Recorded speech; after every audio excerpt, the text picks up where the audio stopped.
네, 삼성전자 한번 보겠습니다. 이번에 삼성전자에서 갤럭시 S25 엣지가 드디어 출시가 됐습니다. 그래서 성과에 대한 기대감들 좀 부각되고 있는데, 결론부터 말씀드리면 이번 엣지도 괜찮은 판매를 보여줄 것 같아요. 일단은 삼성전자의 이제 갤럭시 S25 자체가 잘 팔렸고, 엣지는 아시겠지만 이게 두께를 상당히 좀 얇게 만든, 그러니까 그립감을 키운 모델입니다.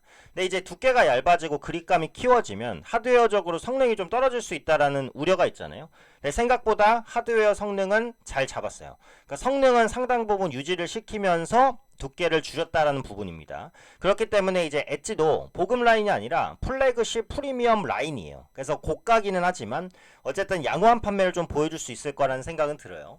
자, 그럼 엣지 출시 관련된 기사들 간단히 같이 한번 확인해 보겠습니다.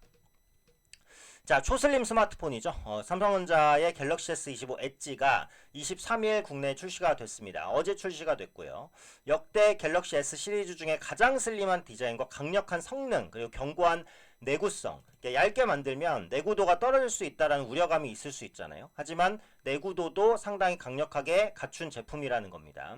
세 가지 색상 출시고요. 가격은 256기가, 512기가 스토리지 탑재 모델 각각 150 정도에 163 정도니까 꽤 고가입니다. 그래서 플래그십 모델이라고 보시면 될 것 같고, 용량도 넉넉하게 이제 준비가 됐고요.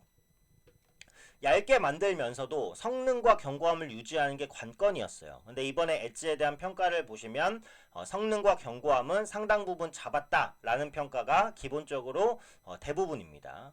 스트레이키즈와 함께한 이제 엣지의 론칭 필름 온라인상에서 공개 10일 만에 조회수 1,900만 회를 돌파하기도 했습니다. 그래서 엣지에 대한 시장의 관심이 적지 않구나라는 것을 알 수 있다라는 부분이고, 이번에 엣지가 나온 타이밍이 저는 괜찮다라고 생각하는 게, 아까도 말씀드렸듯이 갤럭시 S25 자체가 굉장히 잘 팔렸어요. 왜냐하면 AI 스마트폰 기술이 제대로 구현된 스마트폰이었기 때문이죠.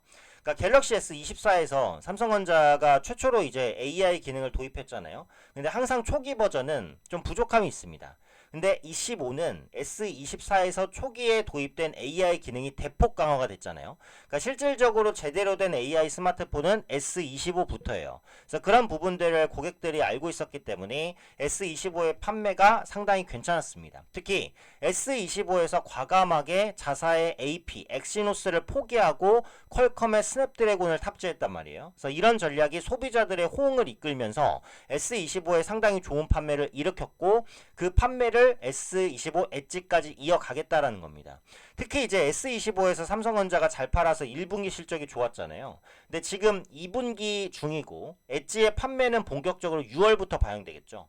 6월은 4, 5, 6에 포함되기 때문에 2분기 실적에도 포함이 됩니다. 그죠? 그래서 이번에 엣지가 잘 팔린다라고 한다면 2분기 실적도 생각보다 삼성전자가 견고하게 낼 수 있어요. 반도체 부분에서의 부진을 스마트폰이 만회하는 모습이 1분기에 나왔는데 2분기에도 그런 모습이 나올 가능성이 꽤 있다라는 부분입니다. 그래서 S25 엣지는 2억 화소의 초고해상도 광각 카메라, 그리고 1200만 화소의 초광각 카메라를 탑재해서 프리미엄급의 촬영 경험을 제공한다. 자, 두께를 얇게 만들었을 때 가장 힘든 게 카메라예요. 카메라는 두께를 얇게 만들수록 화질이 떨어지거나 광각 기술이 약해질 수 있기 때문에 그걸 잡는 게 관건인데, 실제로 엣지에 대한 디자인을 보면 카메라가 튀어나온 카툭 튀기는 하지만 케이스를 씌운다라는 걸 감안했을 때는 그렇게까지 거부감을 느낄 정도는 아닙니다. 그 전체적인 두께를 줄였음에도 카메라 화질을 크게 포기하지 않았다라는 부분이 상당히 좀 고무적인 부분이다 라고 보시면 될 것 같아요. 그래서 실시간 비주얼 AI 기능도 유용하다. 자연어 기반의 음성과 텍스트 작업에 더해서 화면 공유 기능이 추가, 주반 환경을 카메라로 비추고 AI와 자연스러운 대화가 가능하다라는 부분입니다.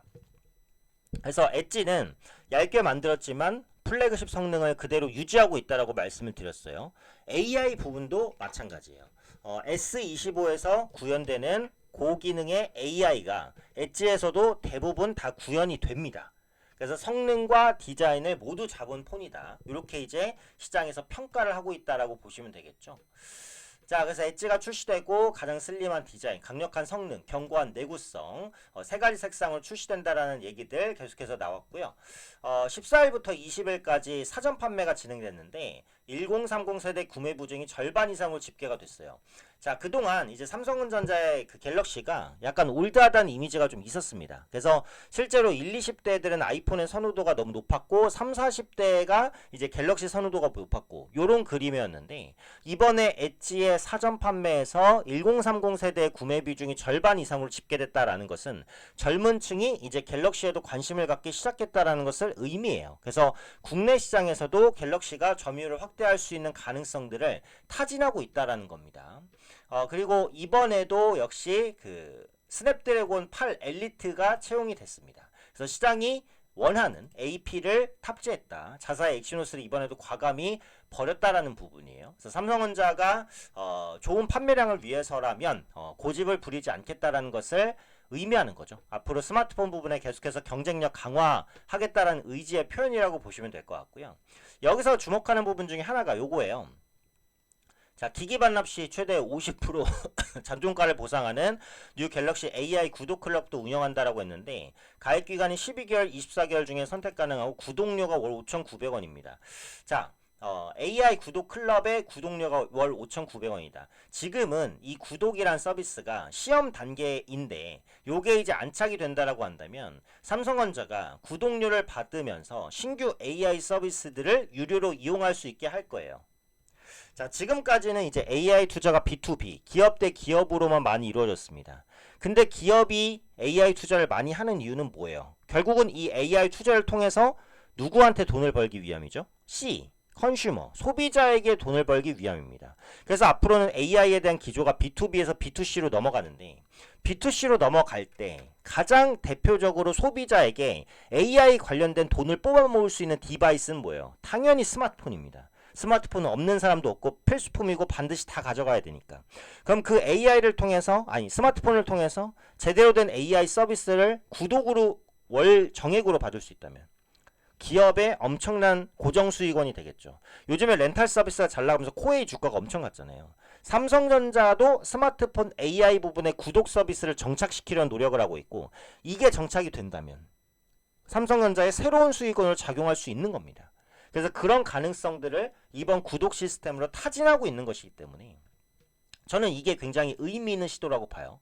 그래서 이 부분이 삼성전자의 구독 서비스 매출에 어느 정도 도움이 되고 앞으로 삼성전자가 AI 구독에서 어떤 서비스를 보여주고 어떤 수익 구조를 만들지를 관심 갖게 만들 수 있는 요인이다. 이렇게 보시면 됩니다. 그래서 디자인인데 뭐 열풍 일으킬까? 그래서 삼성전자를 시작으로 아마 다른 기업들이 이 슬림폰들을 많이 내놓을 것 같아요. 그래서 슬림폰은 어디까지 구현할 수 있을지 아이폰도 이제 슬림 버전이 분명히 나올 거라고 보고 지금 여기 두께 비교를 보시면 확연한 차이가 날 겁니다. 갤럭시 S25 엣지와 울트라 비교 사진입니다.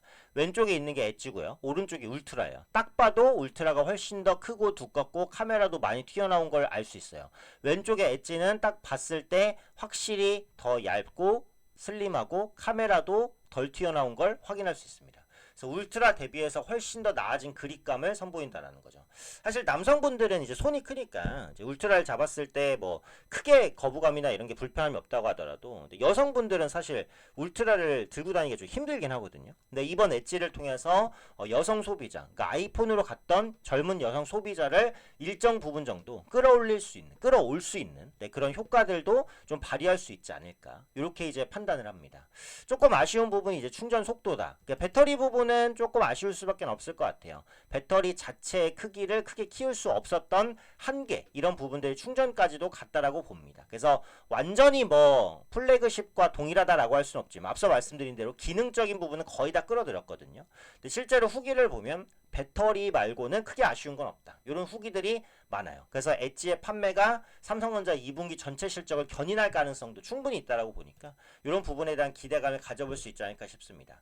최근에 삼성전자 주가가 반등하다 좀 밀렸죠. 그러니까 트럼프의 그 관세 리스크가 재점화되면서 밀렸는데 지금 밀린 주가 수준은 예전에 관세 분쟁이 한참 있을 때 주가 수준과 별반 차이는 없습니다. 그래서 삼성전자가 없으신 분들은 지금부터 모아가셔도 될 것 같고 엣지가 잘 팔린다라고 한다면 분명히 주가에 일정 부분 도움은 될 수 있어요.